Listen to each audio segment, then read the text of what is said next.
My name is Diana Mercer. I'm 38. 7 months ago, I was not invited to my father's second wedding. Not forgotten.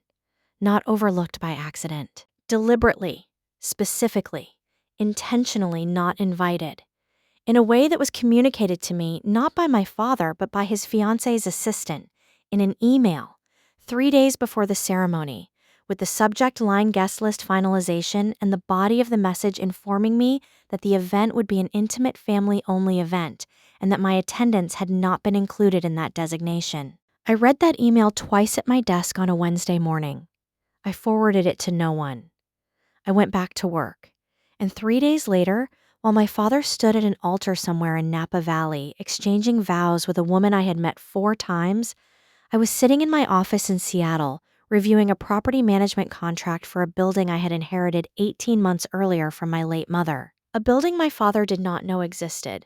A building that sat on a street in the neighborhood where he and his new wife had just signed a lease for their shared office space. Before I tell you what happened when he found out, please like and subscribe.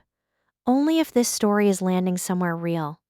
Drop your location and local time in the comments. I read every single one. Now, let me take you back to where this actually begins.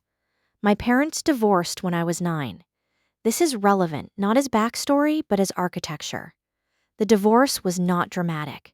There was no affair, no explosive confrontation, no single event that anyone could point to and say, that is where it broke. It was the slower kind of ending.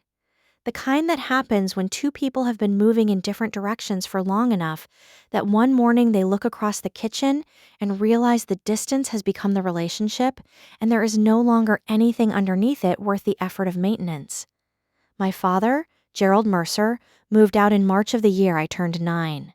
My mother, Louise, stayed in the house with me. Gerald moved into an apartment downtown, close to the architecture firm where he was a mid-level partner, and visited on alternating weekends and Wednesday evenings, which he maintained with reasonable consistency for about 3 years, and then with declining consistency after that, which I understood without anyone explaining it as the natural drift of a man whose life had reorganized itself around different priorities. My mother did not speak badly of my father in front of me. This is something I have always credited her for, because it would have been easy, and she had the material. She simply got on with it. She went back to work full-time at the property management company she had been at part-time before I was born. Worked her way up with the particular competence of someone who has something to prove and the discipline to prove it. And by the time I was 14, she was running the commercial division. By the time I was 22, she had bought her first building. By the time she died, 18 months ago, at 61, too young and too suddenly, she owned 3 commercial properties in Seattle outright, plus a portfolio of managed properties on behalf of other owners, plus an investment account she had quietly and carefully grown from the proceeds of the first 2 decades of her career. She left everything to me, not because I was her only child. I am. But because she had built it herself and she trusted me with it. I am also in property management. I went into the field because of her, because watching her build something from nothing over the course of my entire childhood was the most instructive thing I ever saw, and I wanted to understand how it worked from the inside. I manage a portfolio of mixed commercial and residential properties in the Pacific Northwest. I know what buildings cost. I know what leases mean. I know what it means to hold a piece of real estate in a market that is moving and to understand the difference between what something is worth today and what it will be worth in 5 years. My mother taught me that. It was the education she gave me that mattered most. My father and I had a relationship after the divorce that I would describe as cordial and occasional. He showed up for the things that were hard to miss entirely. Graduation, a few significant birthdays, and was absent from the things that were easier to explain away. He remarried when I was 19, a woman named Susan, an attorney, pleasant enough, who treated me with the particular careful neutrality of a person who is trying not to make a mistake rather than actually engaging. That marriage lasted 11 years and ended without drama, the same way his first one had. He called me when the divorce was finalized, which I appreciated as an acknowledgement that I existed in the context of his marriages. We talked for 20 minutes. I asked if he was okay. He said he was. We returned to our cordial, occasional relationship. He met Vanessa 3 years after Susan's divorce. I learned about Vanessa at a dinner he organized in Seattle, one of the twice-yearly dinners he maintained as a structural gesture toward being a present father, held at restaurants he chose that were always slightly too expensive for the conversation we were going to have. Vanessa was 51, recently widowed, had grown children from her first marriage, and had the particular polished ease of someone who has spent decades in rooms where presentation matters. She was not unkind. She was not warm. She was cordial in the same key that Susan had been cordial, the specific register of a woman who is managing the complexity of a stepchild she did not choose and has decided that careful neutrality is the least dangerous approach. Over the following 2 years, my father and I maintained our twice-yearly dinners and our quarterly phone calls, now occasionally including mentions of Vanessa, her grown children, her late husband's family, the social world they were building together. I listened. I asked appropriate questions. I felt no particular resentment toward Vanessa and no particular warmth toward her, and understood my place in the architecture of my father's new life clearly enough not to be surprised when it turned out to be a small one. The engagement was announced in a group email. My father sent it to his contact list, which included several dozen other people and me, with a photo of him and Vanessa at what appeared to be a dinner somewhere warm, and a note that said they were planning a small celebration for the spring. I replied with congratulations, which I meant in the moderate way you mean congratulations for people you are glad are happy without being particularly invested in their happiness. I thought nothing more about it for 2 months. In the 3rd month, I received an email from Vanessa's assistant. Her name at the top of the email was Carrie, typed in the signature in a font that matched the rest of Vanessa's professional branding, which told me that this was not a personal communication, but an administrative one. The email was polite. It explained that the wedding would be held in Napa Valley on the 14th, that the guest list had been kept intimate, given the desire for a private celebration, and that my attendance had not been included in the arrangements. It thanked me for my understanding and wished me well. I read it at my desk at 9:47 on a Wednesday morning. I read it twice. I noted the following things in the specific detached observational mode I shift into when something is happening that I have not yet decided how to feel about. 1. The email came from an assistant, not from my father. 2. The language used had not been included in the arrangements, which is the grammatical construction of someone who has been trained to deliver unwelcome news without the passive voice, making the deliverer responsible for it. 3. It arrived 3 days before the ceremony, which was not enough time to make alternative plans, even if I had wanted to, but it was enough time to be technically informed. I forwarded the email to no one. I did not call my father. I did not reply to Carrie. I went back to my work, which on that particular Wednesday involved reviewing a lease renewal for a commercial tenant in a building my mother had bought in 2019, and that I had inherited along with the rest of her portfolio 18 months earlier. And I thought about something my mother had said to me once, sitting in her office overlooking the street in the last full year of her life before we knew what was coming. She said, "Diana, the most useful thing about owning property is that it remembers. It keeps the record long after the people involved have moved on and told themselves a different version of events. Property is honest in a way people often aren't." I thought about that sentence a great deal in the days after the wedding email. Because one of the buildings in my mother's portfolio, a 4-story mixed-use property on Calder Street in the neighborhood called Eastgate, had a ground floor commercial unit that had been vacant for 8 months. 4 weeks before the wedding, an email arrived, and I had received an inquiry from a prospective tenant wanting to lease that ground floor unit for use as a shared professional office space. The inquiry had come through my property management platform in the standard way, with a business name, a contact, a proposed use, and a reference. The business name was Mercer Whitfield Design Collaborative. The contact name was Gerald Mercer. My father had submitted a lease inquiry for office space in a building I owned without knowing I owned it. I had held that information quietly for 4 weeks. I had not responded to the inquiry. I had not told him. I had not told anyone. I had simply noted it and continued with my work and waited. the way my mother had always waited when something needed time to clarify itself, to understand what it meant and what the appropriate response was. The wedding email clarified it. The ceremony took place on the 14th. I know, because Vanessa posted photographs on her social accounts the following day. A carousel of images from what appeared to be a beautiful private venue in the Napa Valley Hills. Fairy lights, vineyard rows, and a small gathering of people who were, apparently, the intimate family that my attendance had not been included in. Her grown children were there. Her late husband's sister. Several people I didn't recognize, but who had the look of people who had known Vanessa for a long time and constituted her real world. My father, in a dark suit, looking genuinely happy in a way that I registered without resentment and without warmth, the way you register weather. 32 photographs. An empty chair, metaphorical and not in every one. I did not comment on the photographs. I did not send a congratulations message. I sent nothing and received nothing, and understood that the nothing was, in its own way, a complete communication. 3 days after the wedding, I responded to the lease inquiry. I want to be precise about how I did this because the precision matters. I did not respond with a refusal. I did not use the inquiry as an opportunity to deliver any kind of message or create any kind of scene.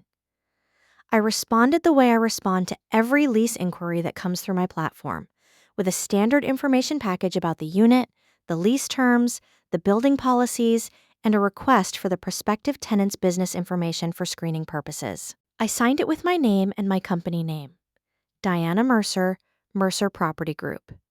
The response I received came 40 minutes later. Not from the administrative contact listed in the original inquiry, but from my father directly. The email was 4 words. Diana. Is this you? I replied. Yes, it is. He called 4 minutes after that. He said, I had no idea. I said, I know. He said, your mother's company. I said, her portfolio. Yes, I've been managing it since she passed. A silence. Then he said, the building on Calder Street. I said, yes. He said, we've been looking at that block for 3 months. Vanessa's firm is expanding. We toured the unit in February. I said, I know. Your inquiry came through my platform in March. Another silence. Longer. My father is an architect. He understands buildings and spaces and the weight of physical things. He was doing, I understood, what he always does when something significant arrives, which is to find the structure of it before he responds to the surface. He said, I didn't tell you about the wedding. I said, your assistant did. 3 days before. He said, Vanessa felt it would be simpler. Her family is large, and there were complicated dynamics she wanted to manage. And she thought. I said, Dad, you don't need to explain her reasoning to me. I understand the reasoning. I'm 38 years old. I understand how these decisions get made. He said, I should have called you myself. I said, yes. He said, I'm sorry. I said, I know. He said, what happens with the lease? And here is the part I want you to understand clearly, because it is the part that this story actually turns on. The part that separates what I did from what I could have done and why the difference matters. I said, I'm going to treat it like any other lease inquiry. I'm going to run the standard screening, review the business financials, check the references, and make a decision based on whether it's a good tenancy fit for the building. The same way I treat every inquiry, he said. That's fair. I said, but I want to have a real conversation before we proceed. Not about the lease, about us, about what the last 2 years have looked like from my side and what I need going forward. Not as a condition of the lease, as a condition of the relationship. He was quiet for a moment. Then he said, I can come to Seattle. I said, I think you should. He came 2 weeks later on a Saturday. I met him at a coffee shop near my office. Not at my home, not because I was being cold, but because I wanted the conversation to happen in a place that was mine without being the place I lived. There is a difference. In the same way, There is a difference between a building you own and a building you inhabit, and I have always understood that difference clearly. He arrived on time, which was itself a small thing that I noticed. Gerald Mercer has spent most of his adult life arriving slightly late to things that involved me and on time to things that involved work. Arriving on time felt like an acknowledgement that this was the category of thing that required punctuality. We ordered coffee. We sat across from each other. And I let the silence sit for a moment before I started, because some conversations need a beat of honest quiet before the words start. I said, I want to tell you what the last 18 months have been. Not to make you feel guilty. Because I think you don't actually know what it looked like from here, and I would like you to know, he said. Okay, I said. Mom died in October. You came to the funeral. You stayed for 2 days. You were appropriate and present, and I was grateful for that. And then you went back to your life, and the grief was mine to carry forward. That's not a complaint. That's just true. He nodded. I said, I inherited her portfolio, 3 buildings and a management company, and about 800 details that needed immediate attention because she died fast, and she had been the one who knew where everything was. I spent 3 months learning the business at full speed while also grieving the person who ran it. I had one employee, her assistant Margot, who stayed through the transition and whom I could not have done without ... I figured it out. I'm still figuring it out. It is the hardest and most important work I have ever done. He said, I didn't know the details. I said, you didn't ask. He said, no, I didn't. I said, during those 18 months, you called 8 times. I counted. Not because I was keeping score, but because I wondered, after the wedding email, whether I was misremembering the distance. I wasn't. 8 calls in 18 months, the longest of which was 14 minutes. You mentioned Vanessa in 5 of them. You asked about my work in 2. You asked how I was doing, specifically once. He looked at his coffee cup. I said, I am not telling you this to indicate to you. I'm telling you because I think the pattern has been this way for a long time, and it has been easy for both of us not to look at it directly because there was no specific moment that required Lou, Kin, dot and G, dot G, den G. The wedding email was the specific moment. He said, Vanessa didn't want complications. I said, I understand that, and I also need you to understand that I am not a complication. I am your daughter. Those 2 things are in conflict, and I need you to be clear about which one governs your decisions going forward. He said, you're my daughter, I said, then act like it. He didn't say anything for a moment. He was doing the structural thing again, finding the architecture of what I'd said before responding to it. My father has always thought in buildings. He sees load, span, and connection points. I have always found this both familiar and useful. He said, I handled this badly. I said, yes. He said, the wedding specifically. I let Vanessa make a decision that was mine to make, and I made it easy on myself by letting her. I said, yes. And the 18 months before it. And probably the years before that, too, if we're being honest. He said, yes. I said, I don't need a perfect father at 38. I stopped needing that a long time ago. What I need is an honest one who tells me himself when he's getting married instead of having an assistant send an email 3 days before. One who calls when something significant is happening in my life because he is curious about my life, not because he's managed the calendar to meet a minimum. One who treats me like the adult relationship I am and not like a complication from a previous chapter. He said, I hear you. I said, good, he said. Can I ask you something? I said, yes. He said, the building, the lease. Were you going to tell me? Before all of this? I said I hadn't decided yet. The inquiry came in March. I was still deciding what it meant and what to do with it when the wedding email arrived and made the decision easier to see. He said, what decision? I said that some things need to be said before they can be moved past. I wasn't going to use the building as a weapon. But I wasn't going to quietly process a lease with my father for a building my mother built while pretending we had a relationship we don't actually have, he said. That's fair, I said. I know. I want to tell you something about the building itself before I tell you what happened with the lease, because I think it matters. The building on Calder Street is not the most valuable property in my mother's portfolio. It is not the largest or the newest or the one that generates the most revenue. But it is the one my mother bought first, in the year I turned 22, when she had enough saved for a down payment and enough history in the commercial market to know that Eastgate was going to move in the direction she thought it was going to move. She bought it on a Tuesday. She called me from the parking lot of the attorney's office after closing and said, "Diana, I just bought a building. I want to tell you how it felt, because I think you should know what this feels like. It felt like the floor was getting more solid under my feet. Like something that wasn't there yesterday is there today, and it's going to be there tomorrow too. Hold on to that feeling when you find it. It's the most honest feeling there is. I have held on to that feeling. I hold on to it when things are hard. I held on to it in the 18 months after she died, when I was learning to run what she had built while also learning to live without the person who built it. I held it in the room with my father across a coffee shop table while I told him the things that needed to be said.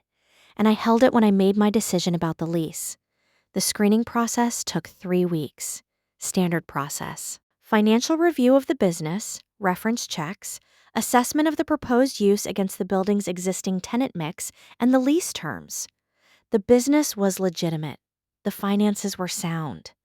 Architects are generally excellent commercial tenants because they treat spaces well, they understand buildings, and they do not tend to disappear in the night. The references were strong. The proposed use was compatible. I approved the lease. I want to be clear about why. Not because I was making a gesture of reconciliation or proving a point about my own magnanimity. I approved it because it was a good tenancy. The building needed a tenant, and the business passed the screening. Those are the criteria, and they applied, and that was the decision. The same way my mother would have made it.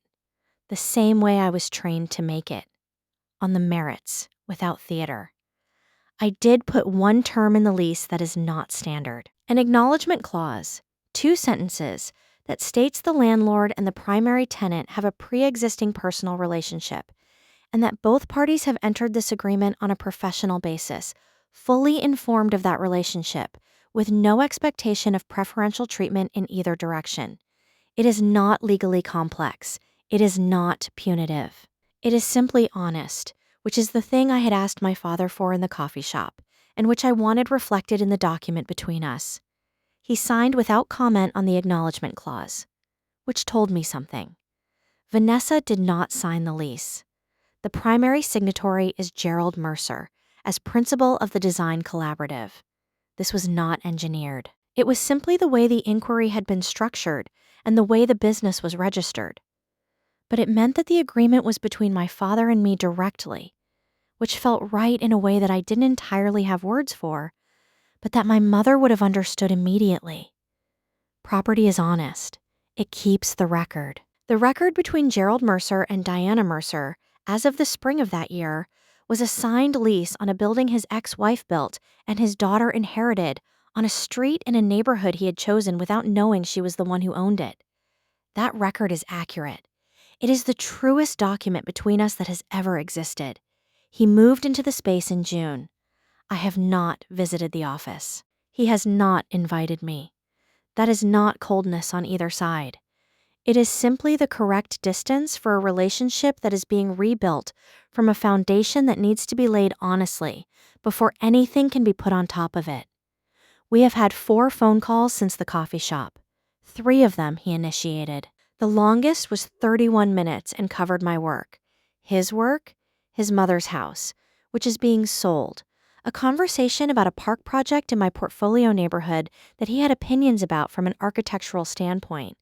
And at the very end, Vanessa, briefly, the way you mention something you know needs to be said without yet having the words to say it fully. He said, "She knows she handled the wedding badly." I said, "I know." He said, "She's not easy with complicated situations." I said, "Neither am I. But I manage." He said, "I know you do." That was all. It was not everything, but it was something, and it was honest, and it was more than we have had in a long time. And I am choosing to treat it as the ground floor of something that might eventually be a building. Careful foundation. No rush on the upper floors. My mother would have understood that approach completely.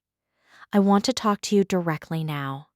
Wherever you are, whatever time it is in your part of the world. I have been thinking since all of this happened about what it means to hold power quietly. Not the dramatic kind of power that arrives in speeches or confrontations or moments designed for other people to witness. The quiet kind. The kind that lives in documents and ownership records, and the particular knowledge of what you have built, what you are capable of, and what you are worth. My mother held that kind of power her entire career, and she never weaponized it. She simply had it, and it informed everything. The way she walked into rooms, the way she made decisions, the way she taught me to make them.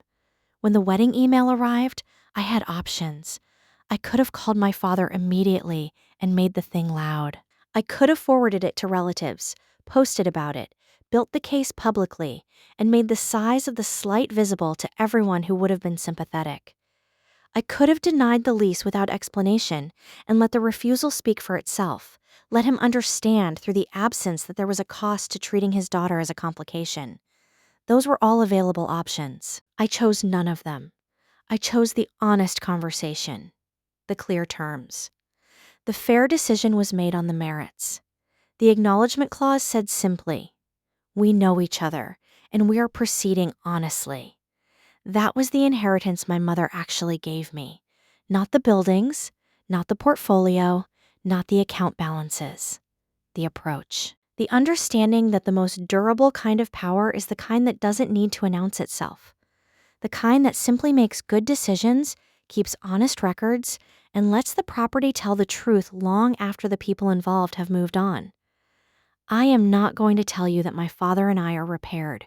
We are not repaired. We are in the early and careful work of being honest with each other for the first time in a very long time. And honest work is slow work and cannot be rushed without losing something essential. But I will tell you this. The chair that was empty at his wedding is no longer empty in the broader sense. I am in the record. I am on the lease. I am my mother's daughter, and I am in the building she built, and I am not going anywhere. An empty chair is only empty until someone decides to pull it up to the table. I pulled mine up. That is today's story on the family ledger. Leave a comment wherever you are watching from. Tell me what time it is and whether you have ever held something quietly when the loud option was available and chose quiet anyway. I read every single one. Subscribe to the next story every week. Check the description for another one I think you will connect with. Thank you for being here. It means more than I can say.